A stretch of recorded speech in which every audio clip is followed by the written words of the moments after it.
খুব ভালো একটা পেঁপের রেসিপি নিয়ে তোমাদের কাছে এসেছি। পেঁপে দিয়ে আর তরকার ডাল দিয়ে কিভাবে রেসিপিটা বানাচ্ছি দেখুন। এখানে পেঁপে আর আলু কেটে নিলাম। চলুন রেসিপিটা শুরু করা যাক। জিরে দেবো, পেঁয়াজ দেবো,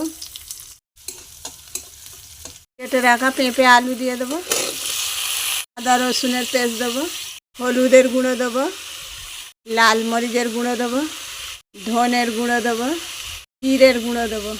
মশলাগুলোকে কষে নেবো। ভিজিয়ে রাখা তরকা ডাল দিয়ে দেবো।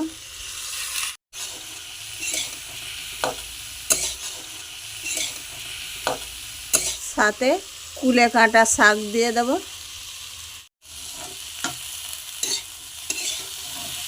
সবই দিলাম, লবণ দিতেই ভুলে গেলাম। তোমরা পেঁপে তো অনেক রকমভাবেই রান্না করে খাও, কিন্তু একবার এইভাবে রান্না করে দেখবে, দারুণ খেতে। মশলাটা কষা রেডি হয়ে গেছে, জল দিয়ে দেবো।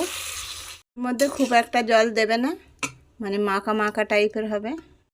কড়ি পাতা দেবো।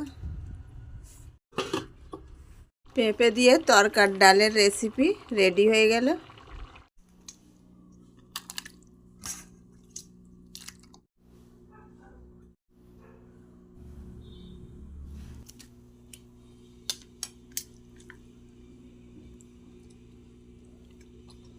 দারুণ।